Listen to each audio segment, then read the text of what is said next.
ezalaki maladi te nde na ndokanisa.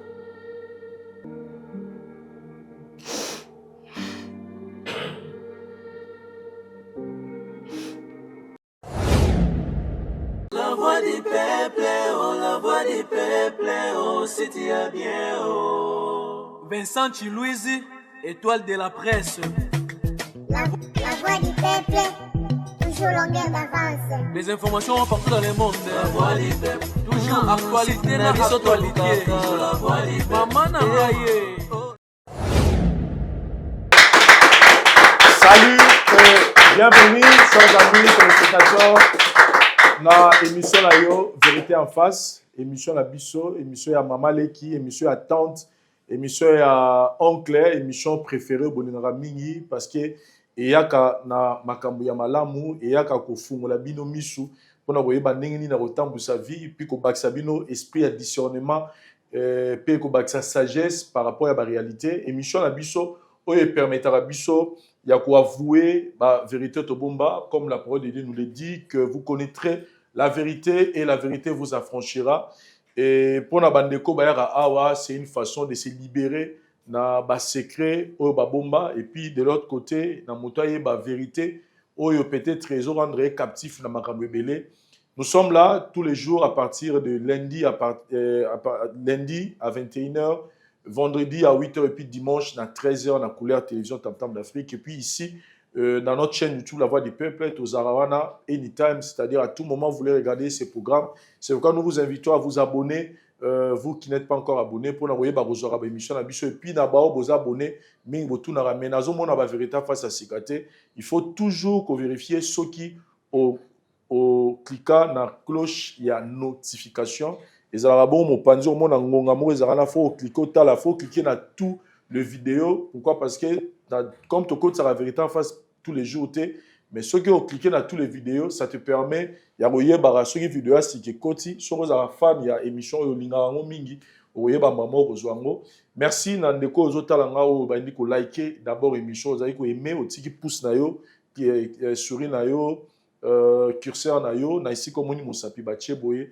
Merci pe na yo ndeko na minito aussi donc aux émissions au partager déjà la mire Facebook na yo, au partager déjà dans le groupe WhatsApp aux aranango et merci penandeko tikeli biso commentaire et merci lisusu na 40 personnes oyo ba s'inscrire dans le groupe WhatsApp il y a vérité en face pour nous soutenir le programme oyo comme je le rappelle que tous un projet il y a aussi la plateau mususu asika et nous avons besoin de votre soutien.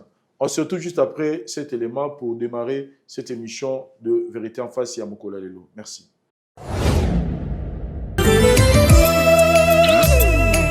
Nathalie likolo na se na monite oyo akokani na yo undili ya ba oyo basili makasi ba oyo basili likia papa makasi silinga zambe na lembi kolela nini nasala po oyano langai nasala nini po yobundela ngai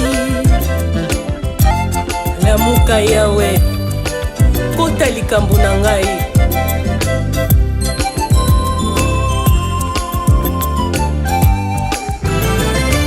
esika nga nasuki nde esika obandi kosala nasala nini po yanola ngai nini nasala po tobundela ngai na kati na pasi osalaka esika mayele suki opesaka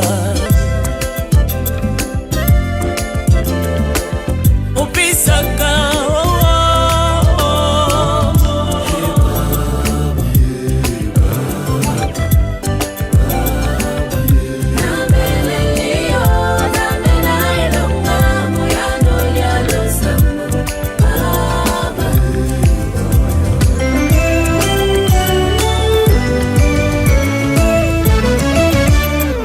Bundela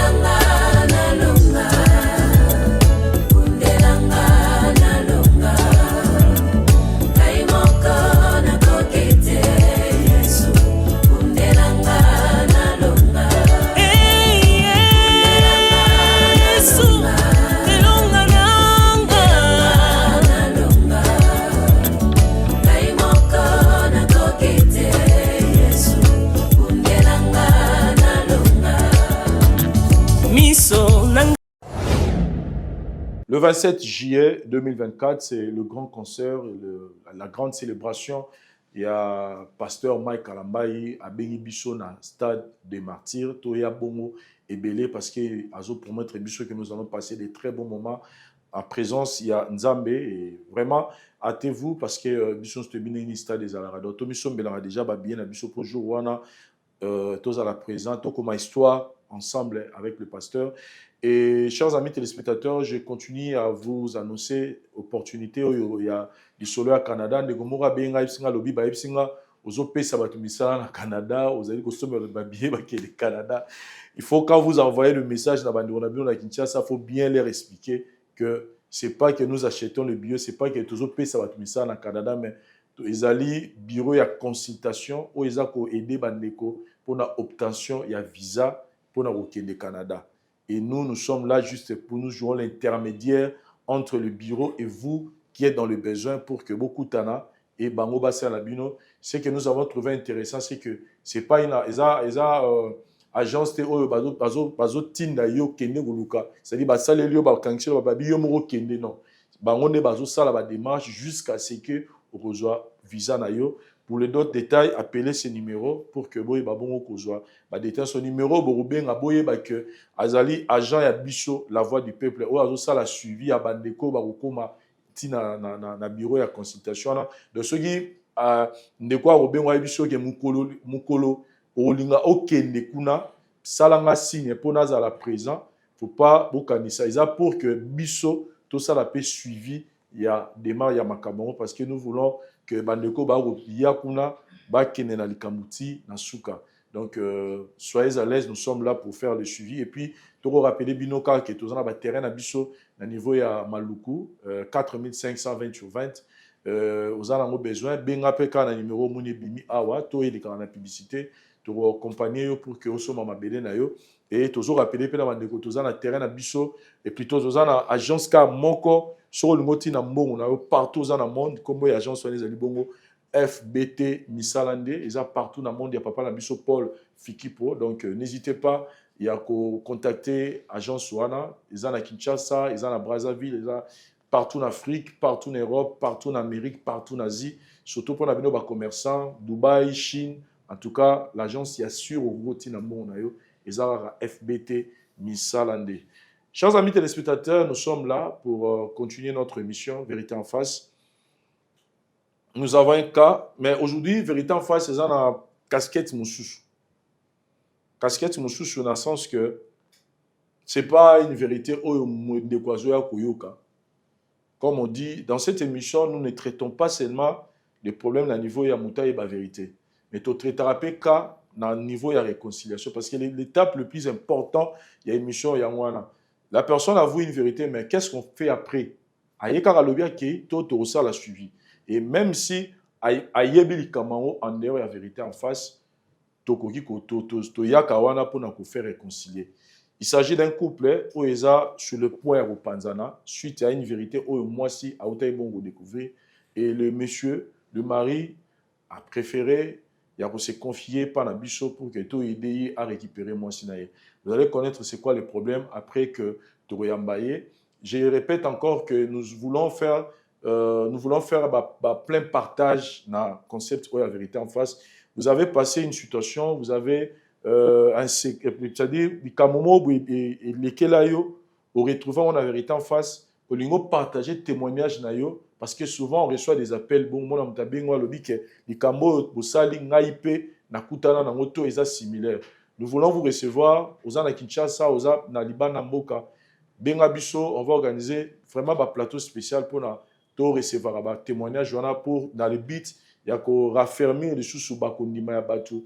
Ba mona que ezaka ba yaka ko avouer mais zape na bandeko bazana bandako ba lekisa pe ba makambo boye et ndenge nini ba sala pour que ba se retrouver dans la stabilité. Nous avons vraiment besoin de vous. Appelez-nous, appelez le pasteur, appelez-moi Vincent. Nous avons organisé des plateaux pour ça. Mais pour aujourd'hui, nous allons recevoir notre frère qui vit ici à Kinshasa, qui veut sauver son mariage à travers cette émission Vérité en face. Merci. Parce que le Kinshasa est au fond. Pourquoi pas kotonga ndako ya rêve na yo nengo lingaka lupango nezala. Pourquoi pas obomba mbongo na yo na mabele parce que bilobi nini ekozala te. Et surtout que les espaces sont déjà développés, bandeko mingi bazala bandako awa basi batonga courant mai makambu tout eza kitoko makasi. Donc awa tozali pour na ba contact nyonso bureau na biso ezali bongo na commune ya Lingwala. Avenue Kalembelembe numéro 256 botunika la flat hôtel Tenazia. Donc eza non loin ya commune ya maison communale ya Lingwala. Donc boye wana bokuta bandeko bazala pour kopesa bino explication lisusu bolingi to bobengi biso na nzela ya téléphone na ba numéro oyo bomoni toteli bino na se. Voilà, nous sommes là, chers amis téléspectateurs, pour aider notre frère Trésor. Il y a une solution na problème na yazanango. Monsieur Trésor, bonjour. Oui, bonjour. Merci une fois de plus pour avoir accepté l'émission émission na biso Vérité en face pour expliquer biso problème aux alango. Déjà, je vous le rassure encore une fois de plus que pendant que vous êtes là, votre visage est floué pour que vous gardiez un peu partie de l'intimité na yo, vie makambo ou biso na émission. Monsieur Trésor, vous êtes marié? Oui, je suis marié. Jeune marié, jeune couple, vous avez moins d'une année en mariage. Oui, presque de tout Koksaïna. Vous avez une année depuis Bobalani. Alors, qu'est-ce qui se passe où est-ce que moi, Sinayo, Abima déjà Nandaku, moins d'une année en mariage? Merci beaucoup. Nous avons une émission. Vraiment, ils ont le passé. On se voit bientôt là, toujours que ça déjà une année na madame. Mais selon Coco là, ou t'en as bandé Coco là, on a déjà na moi promo ko boui. Donc on a mis côté ça qui déjà 4 nango. Si est quoi arrivé que na bala. Na Coco là déjà na âge ba 11 ans, 12 ans. Les toi déjà ko sakana na ba ami ba camarade. Ami mon quoi traîner kinga na moi et le moi ko se masturber quoi. Comme il s'est payé sanga moko. Et le quoi on a vraiment ezakula secret mon bout nazara na on a vie. Na koli na ngo titi quoi arrivé. Na travail à capé. Na junda ku étant que mon bali, j'avais pensé qu'il faut que la balle. Alors tant on est ko bala, na même peu moi sinanda ku. Mais les kambo yo ezaki le ko le mo boye. Nazara nango déjà na vie. Moi pe ko lâcher ngo directement vraiment moi ezaki quitté. Et là vraiment meminga awa surtout pour bosunga makasi. Parce que j'aime beaucoup ma femme, tuchuba na sika. Nazama na posa en tout cas. Et puis que abosunga batu. Alanda pe moi émission na TV. Vous prenez aussi ba solution, ba couple batu, ba foyer batu. Vraiment là on a mis pesi confiance ko na sika ou pour avouer les kambo. Ça non moi sinanga. Ouais. Tuchuba lana, tout que ça inane. Zalé na mususu. Vous allez voir passer. Je n'ai pas le choix. Parce que j'aime beaucoup ma femme. Zalé na mususu. Allez ko sala mon sala donc c'est masturber quoi. La douche. Une fois moi sinanga iko kanganga. Asenga que pardon. Non sala insulté, non répété. Tellement zelo mungo boye na mesana na ngo. On ko sala ngo ya kubombana.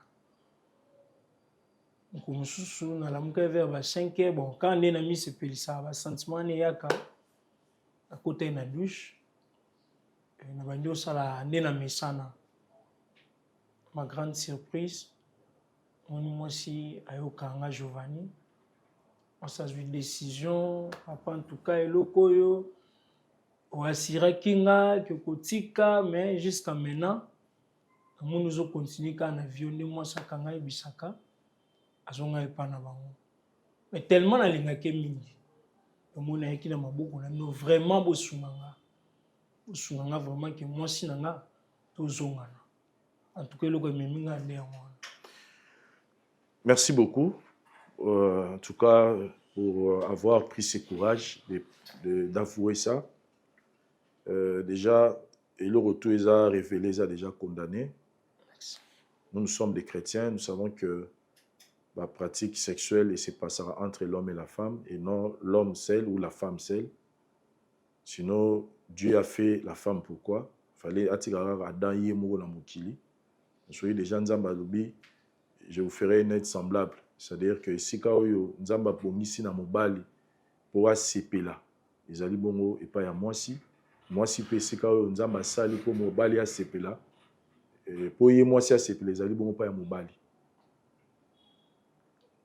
Déjà, si vous êtes déjà dans les bons, le fait déjà d'accepter cette réalité et de vouloir changer. Mais la linga peut na fouiller moukié pour na osunga bandeko ba pesa un conseil na ngai mo peut na comprendre et si ka le problème est bandi. Oui singa lobi que au bandi yango déposé à 12 ans et camarade nous monte entraînant kayo. Donc c'est-à-dire c'est sur quelle base il y a fréquence aux pratiquants? C'est tous les jours, ça devient par moment, soit aux arrêts, et là, au mot sur moni et tout ça, quand on comment? Bon, il y a des moments il y a des moments à Santaka qu'il faut, à Zana Mosinaï. Donc c'est la même chose avec moi. Et ça n'a pas un moment qui peut s'en Mathieu directement, ok, pour ça là. C'est-à-dire, malgré au Bali, parce que on dit souvent, hein, que c'est la solitude, la moins cité, tout ça, peut-être pour ça, mais il y a quand même au Bali. Vous avez la moins si, pourquoi? C'est-à-dire, au-delà de moi si, tu n'arrives pas à outika yango, tout le babongo. Bon. Na Bali, bien sûr, dans la moins si, mais, et c'est le moment où, pour n'amoko, on dirait, et créer, on dirait, formellement dans autres mondes. Donc, quatre sinanga quoi. Donc, koka tika ngote. Koka kotika ngote. Ok. Koka vraiment tika ngote à moni. Ok. Raison on peut perdre moi si on a qui vraiment pas na bino si même s'il y a des moyens, on a quand même na ba prière, na ba conseil, peut-être nzamba osunga. Et wa lobi que moi si akangaki autour à liboso. Oui. Oyebisaki ekotiki. Oyebisaki ke na tiki. Tellement zo kokate ou continuer ko sala ngo. Continuer sur ko sala. Et ayo ko kango pour la deuxième fois. Oui. Et nenga zongi pa la bon abeti di soleil ba makamna yo. Bon, une fois na meka qui un peu ko contacter mutu moi famille na bon ayebisinga le hotel. C'est vrai que tout le monde Giovanni aye problème ni zakuna. Bon, on a peine meka un peu ko exprimer. Donc, il y a grave isate, à silikaika, ba raison, ba mbongo vraiment. Au cachet qui vérité. Oui, na cachet. Il peut abéter le peu mutuliso. Il peut na moni abéter mutuliso. Nini motivé au ya l'émission. Bon, et le que motivé nga vraiment premièrement on a la émission na bino. Na mona ba raison, donc ba tebele ba ya ke pa na bino pe sa vraiment ba solution. Kota la peine na linga moi sinanga. Je peux trouver la solution à cause de moi. Chers amis téléspectateurs, vous comprenez pourquoi nous avons floué son visage, c'est qu'il n'a pas voulu passer dans cette émission. Nous tous, nous savons que ce sont des cas qui n'est pas facile que Mouta les Kaboué. La seule solution, c'est qui est refloué et l'onginaye, mais au moins vous aurez cette grâce à Romona Moissinaye. Ce ne sont pas des stars, c'est-à-dire que nous cachons parce que et comme je dis, ils ne voulaient pas passer ici, ils voulaient qu'on l'aide, mais nous on s'est dit, il y a quelqu'un qui a ces mêmes problèmes et qui ne sait pas comment agir, comment faire, et l'élo et cause à la débit à délivrance y a des courants, vous avez le même problème avec notre frère, vous êtes dans le mariage mais vous n'arrivez pas à vous débarrasser de cette pratique parce que collé. Nous sommes là pour vous aider. Voilà, on va essayer d'aider notre frère Toyo Kananu, Mama Giovanni. Merci. Voilà, nous sommes là pour essayer de réconcilier les couples. Mais avant tout, il faut Toyo Yoka Giovanni. Giovanni, merci une fois de plus pour notre cœur d'humilité où vous manifestez vis-à-vis de Bisso. Mais total, il s'agit que Trésor à Lukaï Bisso pour nous expliquer le problème aux Oleka. Nous bien, que vous êtes vraiment encore des jeunes. Je vais nous dire grâce à Robala, aux en trop jeunes. Sur Nathalie, qui ont 25 ans. Je pense que c'était une joie pour notre famille. Mais ce qui se passe aujourd'hui, ça te dérange. Mais d'abord, qu'est-ce qui se passe au beau? Et puis, il y a papa en alliance, mais il y a en alliance. Le l'alliance, Giovanni. Qu'est-ce qui se passe? Pourquoi au l'alliance? Pourquoi au Zongue Panabino?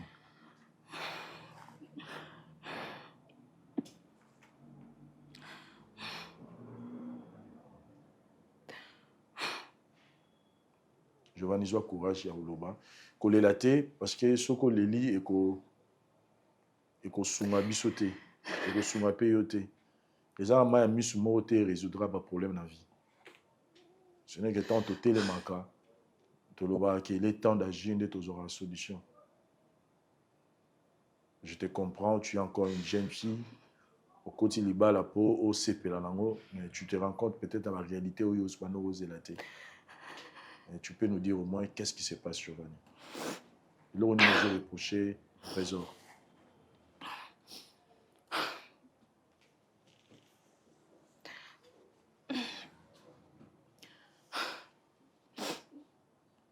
Merci papa pour l'appel au Salakinga. Vous comprenez, c'est facile.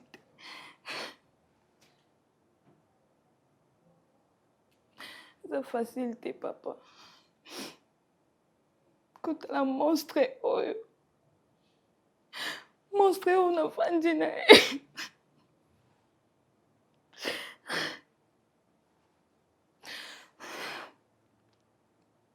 Nakansaki nazwi mobali balaki na jeunesse nanga nyonso nasepelaki famille nanga mpe esepelaki parce que na honoraki bango nakasaki na vivre bonheur nde namona bamisusu balobaki ndako ya libala eza so ya mwasi nyonso alingaka kota nakasaki ezala kaka bisengo me oyo nga nakende komona ezala makambo mosusu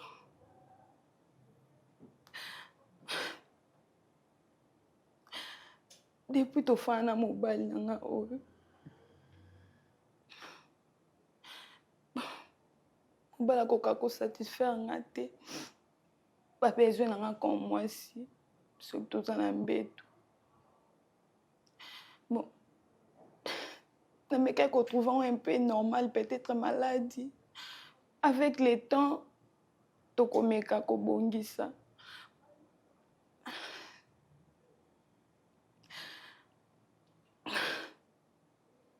Mais ça qui on a ndo kanisa te. Et ça qui maladie tende na ndo kanisa.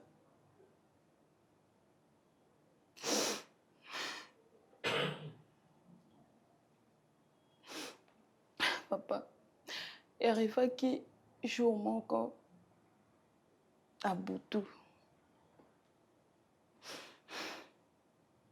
Des alaka katolali. Na sutuki na katikati ya Boutou. Ne komona ke mobali azati na mbetu. Na kiti, na bimi, na tali, na luki mobali. Amoni azati. Peut-être Aza na douche a se soulager. Alanda mobile.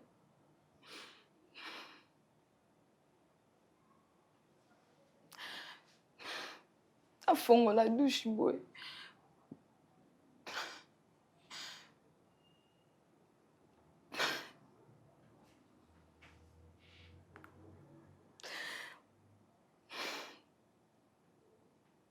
Na fongo la douche.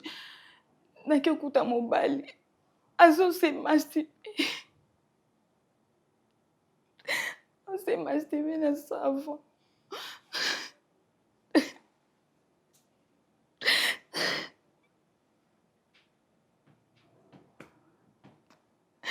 Papa, elekelaki ngai na comment okosali kambo boye tanke nga mwasi na ye naza wana nini onga nasalaka te soit ayokaka nga bien te oyo esali akoma ntina bapoint wana namekaki kose pose baquestion en tout cas nazwaki vraiment réponse te et puis naye koganga trésor asutuki neti moto azalaki wana te donc akotisaki esprit nyonso na makambo osala azalaki wana te asutuki et puis akomi kosenganga bapardon aseskize na façon nyonso bon wana ezalaki première fois namekaki kolimbisa ye napesi ye baconseil et tout na garder secret wana to continuer bolingo na biso aprometaki ngaki atiki parce que expliquer nga ezalaki lo moko amesanaki nango déjà depuis azalaki na jeunesse na ye amesanaki nango déjà aexpliquer nga na comprendre aprometaki ngaki atiki nde nayebisaki toluka ata bamédecin puis olandela traitement nyonso ebongaki nango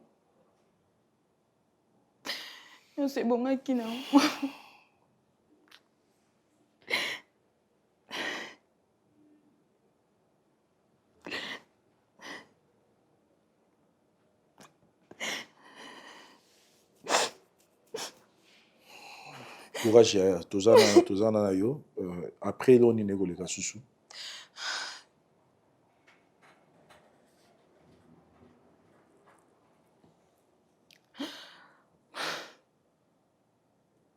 après wana oyo esali ke nalongola voir même alliance oyo esali ke nalongola yango nazonga pa biso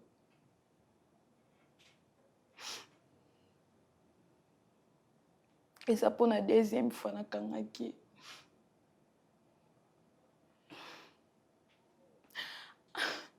après makambo nyonso wana tozongaki normal aprometaki ngaki akotika atiki mais comment azongelaki yango lisusu nayebi te eza envoûtement nayebi te nini omeka kotuna ye pardon papa nini ezwaka ye sikoyo na mbetu na bino azosatisfaire yo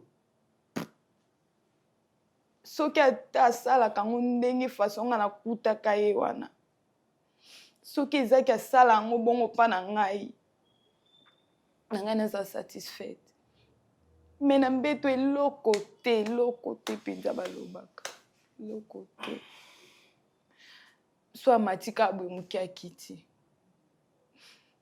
so naokosa ye wana botuna ye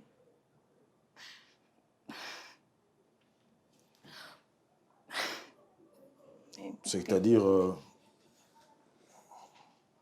okoki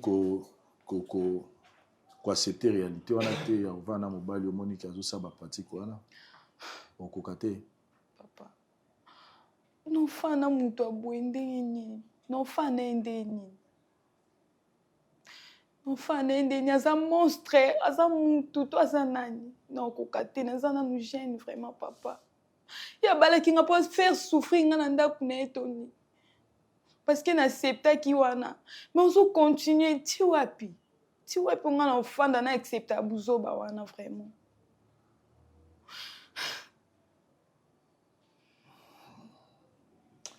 on se retrouve après merci. Éphésiens chapitre 4 le verset 26 Le Flat Hotel Tenasia met à votre disposition des appartements équipés de chambres et suites avec un confort moderne. Une salle de fête moderne pour toutes sortes de manifestations, anniversaires, fêtes de mariage, réunions et autres. Pour ceux qui adorent la restauration, il y a un restaurant VIP à votre disposition. Un night club pour les amoureux de l'ambiance responsable. Un service traiteur de renom. Et pour ceux qui adorent rouler en sécurité et en luxure, le Flat Hotel Tenasia met pour vous une location des véhicules des marques. Le Flat Hotel Tenasia se situe dans la commune de Lingwala sur l'avenue Kalembelembe numéro 256 à 2 minutes de l'avenue Libération ex-24 novembre. Merci Cordon pour la parole. Merci sous na bande konyo so balanda kabiso. Na yo ki pasi ya bana nanga na kata plateau po na yebike na batu msusu bazolanda nga basala makambo. Asi abali na ekutu na kutoko comprendre msusu l'air ozaki non na ki bu jeunesse yango na to ki ozana na libala te ta musoko ko sala bongo. Mais za bilo msusu ezali ba esprit nde yelaka batu. Eza nango normal te kotala ndeko na biso ndenga lobi pena ke na bali mutu so abali bilo muso atika yango parce que soko yo ki posa nyo seko yelo mwasi na za se place koye kosala yango mais tango yo ozotika mwasi na wana mbetu ozoya nango po ya kosala yango koto yo ya yo moko elakisi ke ba esprit mabe eza kati na ndeko na biso yela kaye o ete ya na moment moko boyaka ke ezolinga nango mwasi te misengi kaka ye moko amisala makambo na ye. Ndeko na ngai ya mwasi mwana na ngai na koyebisa yo libala eza makambo ebele. Ozoyoka mwasi azaka motema monene epa azaka makambo ya kosipote. Ntango yo oyebi Nzambe oza na koti na bozindo ba prière biloko mosusu ndenge eyaka boye fo yo mo mama nano telemi. Parce que mobali biso toyaka mpona kosunga mobali mpe pa sunga biso. Ntango tomona eloko omo na misu pene ya kotala boye eza na baesprit moko eyelaka papa na biso. Soki ozalaki mwasi ya mabondeli olingi otelemela yango le début na baprière.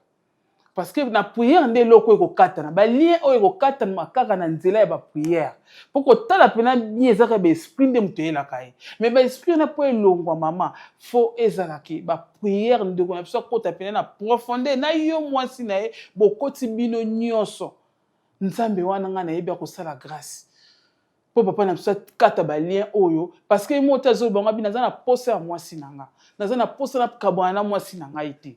Mais eza ba biloko moko eyaka na ndongo zonge pa na bino eza nayebi ke ezalaki kanda mpe eza pasi ya komona eloko papa asalaka mbe nga susi na ngai kozala bokabwana te susi na ngai ezala bozala esika moko boluka Nzambe yo te atoko tokimi yango loka ozedaki na papa babindi mwasi soki eza pena milimo eyelaka ye eza baesprit wana eyelaki mosusu mpe elingana nango basi te elingi ye moko amisalela makambo na ye loko abali yo eza kaka ezobimisaka ye libana asala babuzoba wana na kosenga na yo ozonga bozala bomoko na mobali na yo bolanda yango na procédure ya baprière ya badelivrance so délivrance ekoti na papa na biso nyonso wana omona esila. Eza lokola maladie eza lokola eloko moko ya moke soki ezwi ka délivrance akoyoka na ye bien bozonga ndenge bozali nayebi koza na susi makasi mwana na ngai kimikitisa zala mama ya motema monene osipote ntango omoni papa na maladi moko kotika ye te eza lokola oza momoni mobali no na maladi moko songolo sundoli okimi ye eza mpe ngambu na yo mpe lisumu na miso ya Nzambe me na kosenga na yo zala esika moko na papa bolanda baprocédure Nzambe moko ayebi nde nini akosala. Merci. Vérité en face tozala mambo ebele o tozoyoka na mokili oyo ezosalama. Ces choses ne se passent pas seulement entre Jordanie et Giovanni et Trésor. Ce sont des choses qui se passent dans beaucoup de maisons. Nos maisons que nous voyons gardent beaucoup de choses. Makambe belé. Mambe belé. Vous savez, dans le domaine de la sexualité, il y a beaucoup de sorties, de débordements, de vagabondage. Beaucoup. Quand vous prenez aujourd'hui, avec la mondialisation, les hommes et les hommes, les femmes et les femmes, et Netikao Tozanango pour le moment, qui est caractérisé par une sorte d'égoïsme qui contredit ce que Dieu a établi. So, quand il y a parole de Dieu, on vous dira que le corps de l'homme appartient à la femme, le corps de la femme appartient à l'homme. Et comment tu vas chercher à te satisfaire en laissant ton partenaire dans la souffrance, dans le besoin? Est-ce qu'il y a un aliment qui est plus excellent que ce que Dieu a donné dans les mariages? Exactement. Vous n'avez rien à consommer dans ce monde qui est plus excellent, qui est plus reposant, qui est plus satisfaisant que ce que Dieu a donné à l'homme et à la femme. Mais ce que moni obandi ko sepela na mususu o nzambe ache olingo corriger nzambe, c'est très dangereux. Là, il y a une invitation des esprits diaboliques. Vous entendez souvent mari de nuit, des femmes nocturnes qui s'amènent, mais bayaka poba détruire ce que Dieu a voulu, parce que Dieu veut que l'homme quitte son père et sa mère et s'attache à la femme. C'est un grand mystère. Et diable a l'ingara mariage. Si vous regardez bien, vous allez voir que c'est une femme qui a un corps très athlétique, très attirant. Mais comment ça ne peut pas retenir le mari qui d'ailleurs na munoko na emoko na yoki trésor azoloba na lingara mwasi nanga. Molingara ye me lingaye na nyonso. Lingaye pe na bilei ya ba marié. Hein? Vous n'avez pas l'aimé seulement par la bouche. Et après, on recourt à d'autres moyens. Lorsque moi j'ai conclu le mariage, le bourgmestre qui était l'officiant du mariage de l'état civil, a eu cette phrase, mon gardaron tilelo. Abi l'air boyé na misunanga na célébrer mariage. Mais si ça ne va pas, ce n'est pas à moi que vous allez retourner. Bon, qui n'est pas bateau balata que lamba mwindu na cravate à pembe. Des bangonde batoua salama va divorce. Mais nous, c'est très lamentable de voir à cet âge. Moi na Bali, na ajo bandeko ba sepeli, moi ça sepeli. Nzamba pesinga li pamboli. Tout le monde a l'élo éclaté, volé en éclats. Non, ce n'est pas le souhait. Nous allons donner les conseils à la femme. D'abord, je commence avec l'homme. Arrête. Arrête, mon frère. Arrête avec cette histoire. Et au péché et l'oroté, ça te détruit. La discipline, c'est ce qui sauve l'homme. Et l'homme, c'est l'équipe discipline exacte. Arrête. Arrête si réellement tu aimes ta femme. Et pendant moi si, comme tu as eu à supporter une fois, tu as eu à supporter 2 fois, accompagne ton mari dans les processus de délivrance. Il faut passer dans la délivrance. Accompagner. La kisa est que les pamboli na yo ko tika babotolo angote. Même na diable akobotolo angote. Merci beaucoup. Merci Cordon. Na parole au pesinga na pourquoi. Merci na bawo balanda kabiso. Papa Trésor. Eloko na koyebisa na pourquoi lelo. Parmi masum oyo ke nzambe abomaki Sodome na Gomorrhe, ezali pena lisumu oyo lobi lelo. En tout cas, eza penze ezo longola yo posa na yo ya ke tan yo moni mwasi na yo ozo posa wana ezo longwa kati na yo. Eza lisumu. Tan yo bandaki marge balakisaki yo ezala kaswe na yo te. Mais tan yo kozwa décision ke olelo yo olingi obala. Olingi pe osala oya yo famille. Siko okoya kosala famille ndenge nini. Le temps que yo moko olingi komi sepelisa. Tant yo olingi komi sepelisa. Ezali te ke yo kosala famille. Ozo baby sanzoto na yo. Ngana yo ki mwana mwasi alobi awaki. Na mbeto ozo koka bisote. Est-ce que okosala bana ndenge nini? Okotonga famille ndenge nini? Obala ki epo na nini? Po abota. Siko yo siko le temps yo zo mi sepelisi wana ozo kende kobota na banani oyo zo bimisa wana ozo pesa ngo epai ya nani. Ça veut dire ozo pesa ngo soki na femme de nuit ou bien nini ou bien banani ba esprit moko nde bazo ko animer kati na yo po ete osala eloko wana na yo ki mwana alobi ke le temps oyo zo sala biloko wana azo belela yo zo yoka te. Ça veut dire ba bimisi okei trésor wa telemaki wana aza trésor te mutu mususu eza malamu te. Okotikalaka pe kosala famille te. Okotikalaka pe baboti no bakotikalaka komona bana te. Mais ebongi kosala nini? Komiboya. Oboye eloko wana. Eloko nyonso pouvoir eza na lolemo na biso. Soki oza na pouvoir na lolemo na yo. Eloko nini ya makasi ke yo ozanga kolobaki. Lelo eloko yo nga na boyi. Na boyi kosala yango. Na boyi eye lobite yo moko bima sikoyo omisala eloko wana. Nga na kosala te. Maboko na nga ekosala te. Na kosimba savon te. Na kosimba eloko te. Tant yo mipesi décision wana. Okotikalaka lisusu kosala yango te. Mais tant ozo mipesa. Ça veut dire osaka na posa yake osalaka. Mais moyen au produire na vie na yo ekosala te. Mwana na ngai ya mwasi. Oza mwana mukie. Bien sûr. Na bambula. Mais tant yo ndimike okota na kati ya ndako ya libala. Eza déjà so komi mama. Oyo pe na munoko moko baloba boye. Libala eza kitunga. Oyo mutu amayele amema. Kasaka kambula kujimwena menshi. Ça veut dire il faut mema kitunga wana. Ya mutu amayele. Lokola yo kuti ye bongo. Oyeba kite.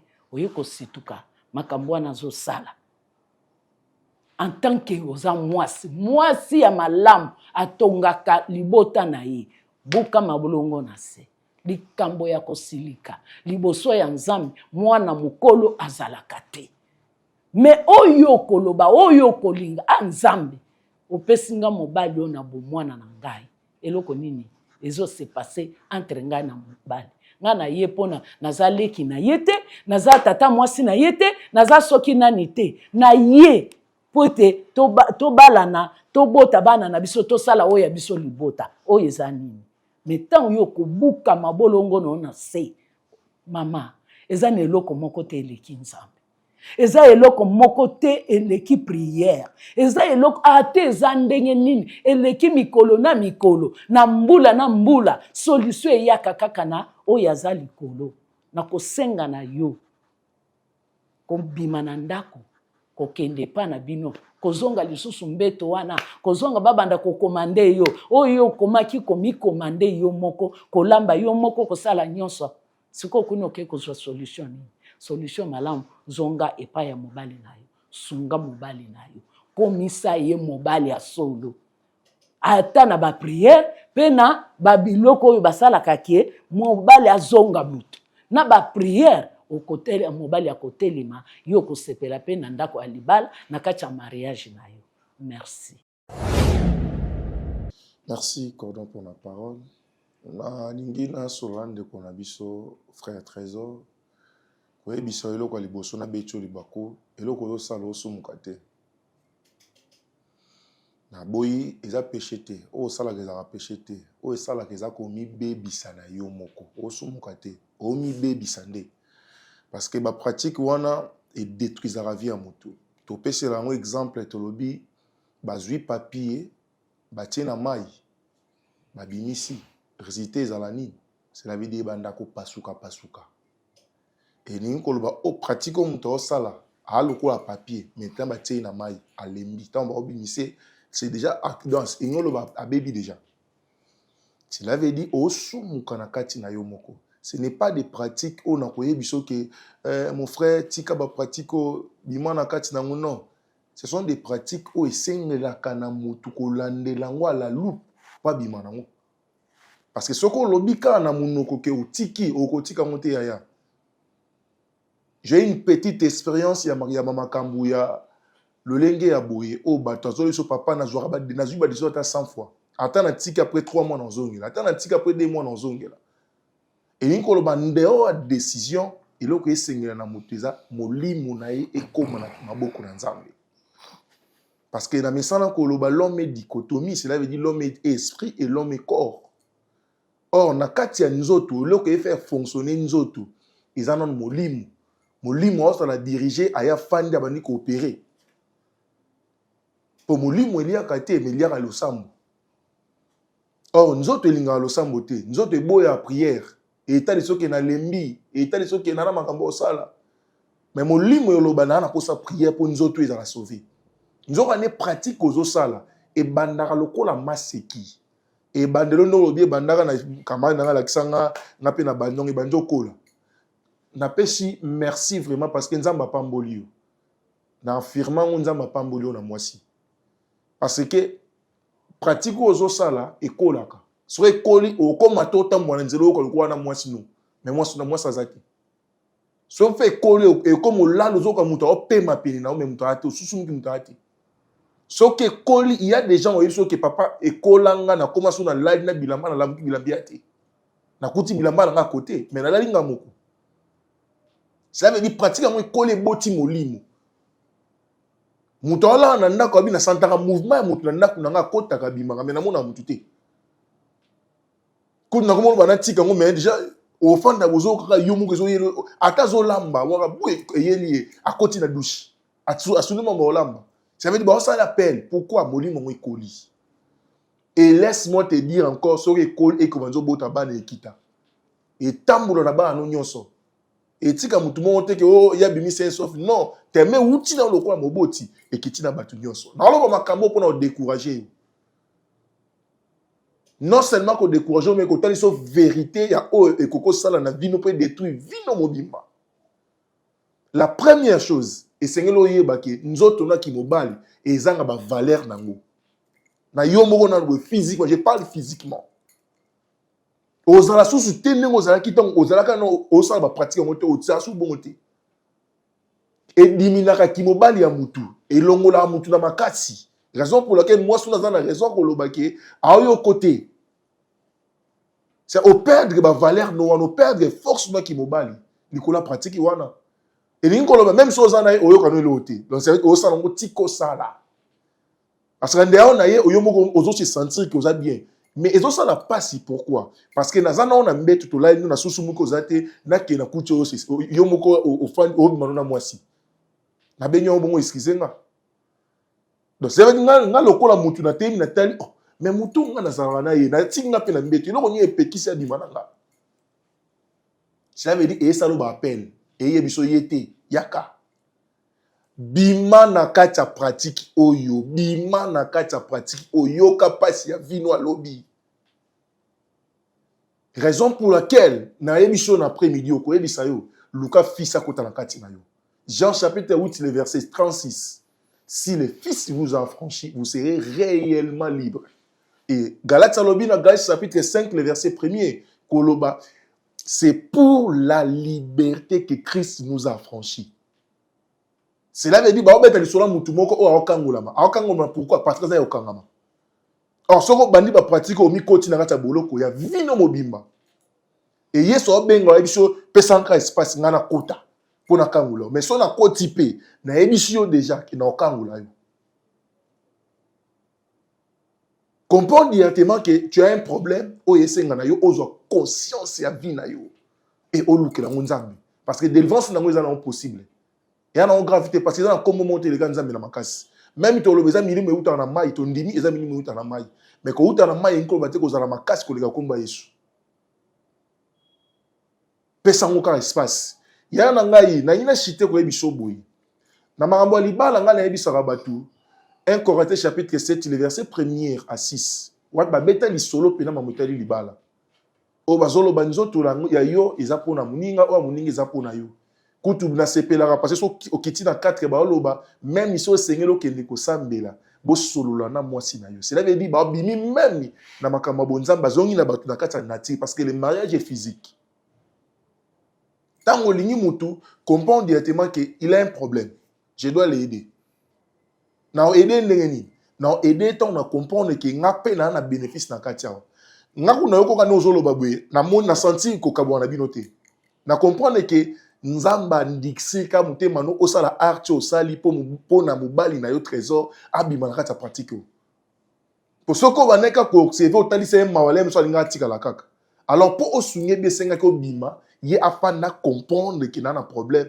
aya sko ko luka nzambe po ke boza la kimia parce que bokabwani te okite na pas un problème mais maintenant problème ngo esenga lisungi na yo po bosa na ensemble et je vous dis nzamba na makambo ebela réservé na simalibala na bino longola pena penser même ceux qui ba ndeko oh ozala bango ba ko peso conseil ba ebi na mon premier ba peso conseil fanda laisse-moi te dire ba tromper ba koso obali na bo jeunesse bien bota pena mobali na obali na bo jeunesse bo fa ne botonga foye na bino ki mais bozo asko espace ya nzambe bo fa ni sa na kati na bino ko boya mobali na yote ko ke pete que c'est la sorcellerie non ce n'est pas la sorcellerie c'est un problème au ba traiterango c'est un problème au ba lukela ngo nzambe lokola yeboui yemoko azala conscient na mutema na ekolobake na luka délivrance pour libala na ngizala kina sino olobake bandoki nde baolokanga.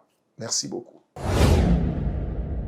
Ephésiens chapitre 4, le verset 26. Oh, et vive les c'est bon? On y va. Bomba, bomba, gaye. Oza papa na za mwana, oye biango malamu. Hey, maman! Oza bien?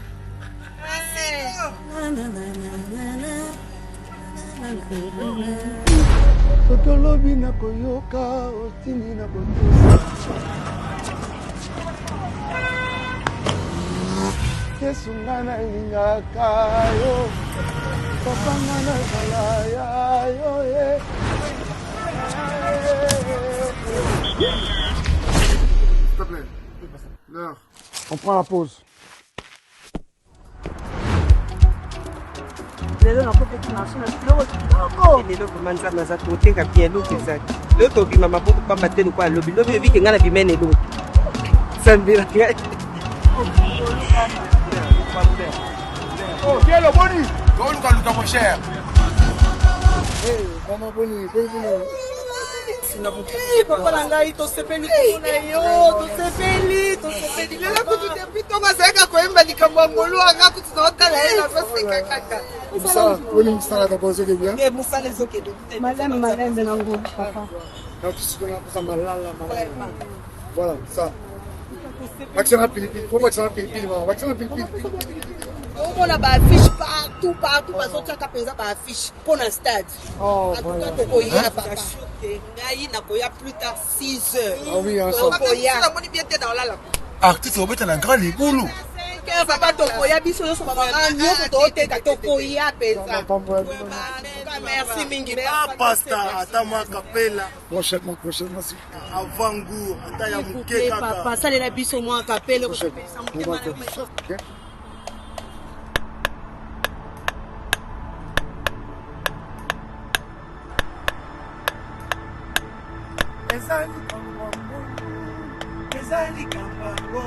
Parce que Dieu est digne de toute louange et toute adoration, rassemblons-nous pour une explose célébration ce 27 juillet 2024 au Stade des Martyrs de Kinshasa.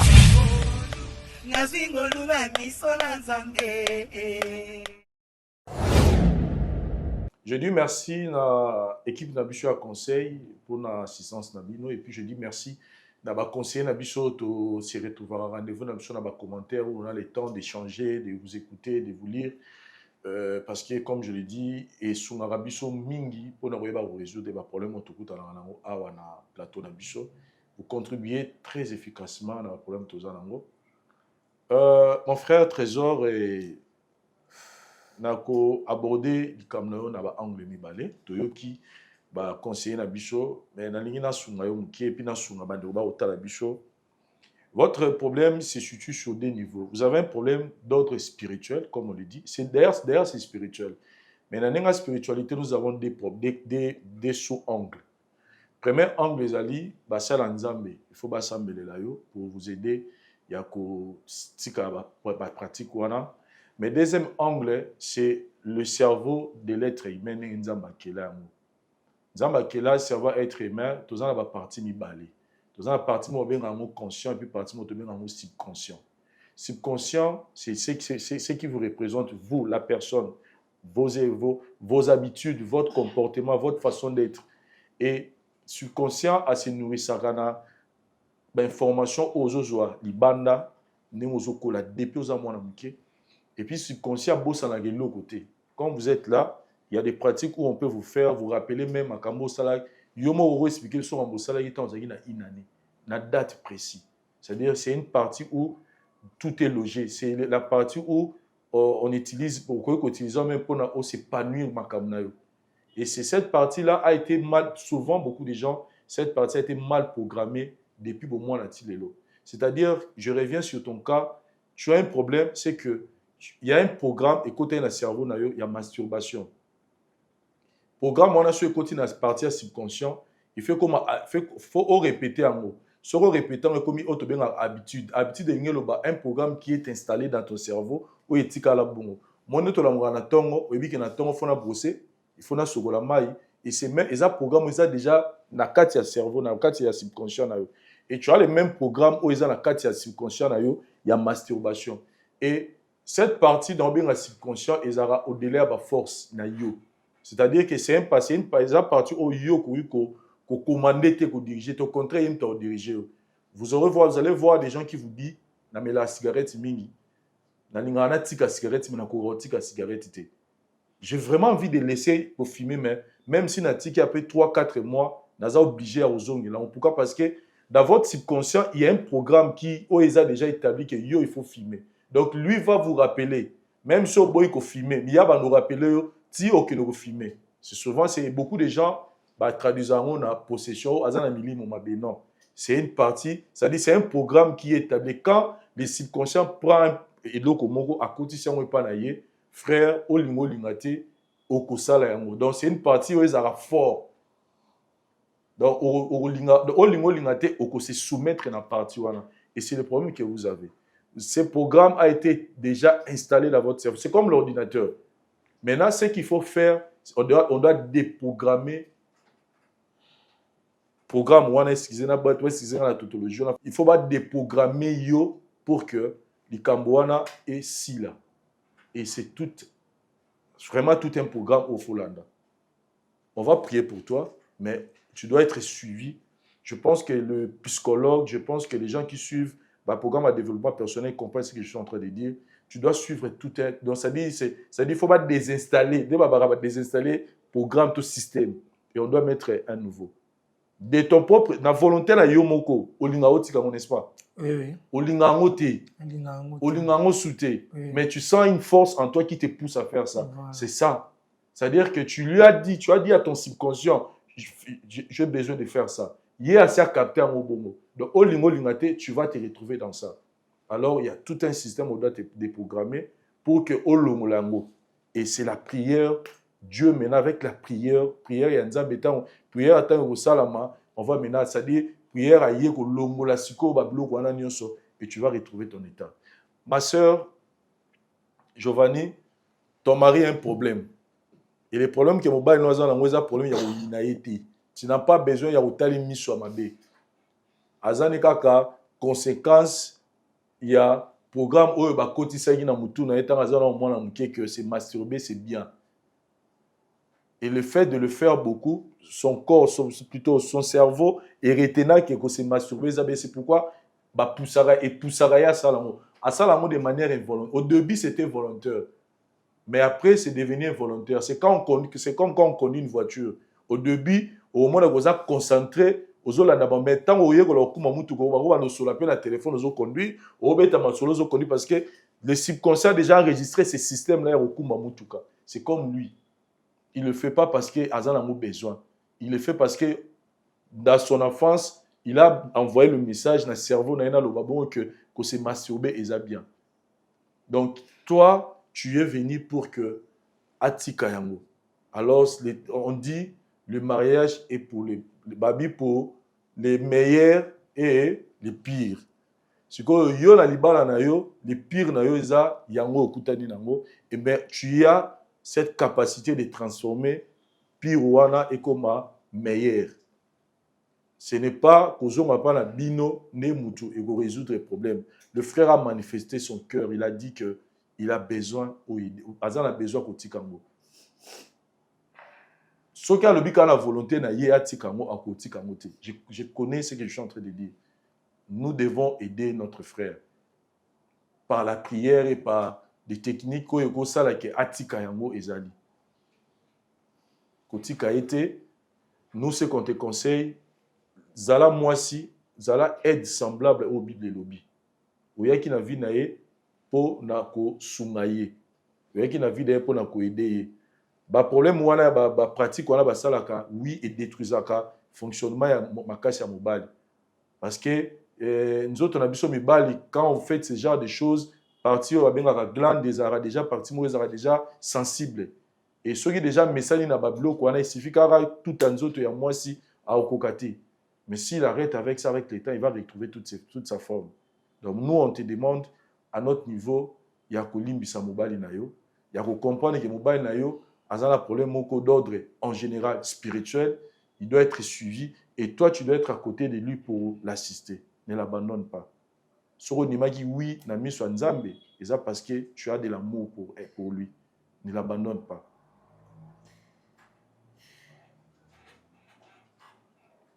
Kolelate, nous on est là pour toi. On va vous assister. Kolelate vraiment. Tu vas assister yo pour que le Cambo est ici là. Solution. Merci beaucoup, chers amis téléspectateurs. Vérité en face, c'est tout un enseignement. Nous allons travailler avec les couples, avec l'aide de Dieu. Je pense que vous aurez une suite dans l'émission. Merci. Bye. Mbote na biso bandeko, ngai Dr Pichu Tondele, naza pharmacien en formation, naza formation na université à Kinshasa, na faculté à pharmacie, et puis na sali ba master na niveau ya université Marien Ngouabi, pe na niveau ya Canada, na transformation des agro-ressources et puis préparation de cosmétiques thérapeutiques naturelles. Dans le ko œuvre dans laboratoire CRMTA ou ezali laboratoire médecine spécialisé dans la production ya ba phytomédicaments, c'est-à-dire ba kisi ya partie ya banzete na biso ya Congo. Ba kisi nyonso o bozomona awa na CRMTA et subir ba essai toxicologique et puis ba essai clinique ou ezo ça la différence na biso na ba tradi parce que et subir quand même moi ba étude et puis ba kisi o eza na CRMTA ezali homologué na ministère ya santé, c'est-à-dire ils ont la autorisation ya mise sur le marché na niveau ya mboka et puis libanda ya mboka ba kisi oyo tozo produire na CRMTA et puis ko komama na n'importe quel médecin partout à travers le monde. Dans le laboratoire CRMTA, nous avons deux branches, branche cosmétique et puis branche médicaments. Dans la branche cosmétique, nous avons dulci au collagène, pour ça, il y a un sérum, un savon, pour un traitement, il y a un tampon, un ndouta, un ride, un poche, et puis un cerne. Nous avons dulci réparateur, pour ça, il y a un sérum, un savon, pour qu'on associe gel douche, pour un traitement, il y a un bouton, et puis qu'on répare le poissonaillot.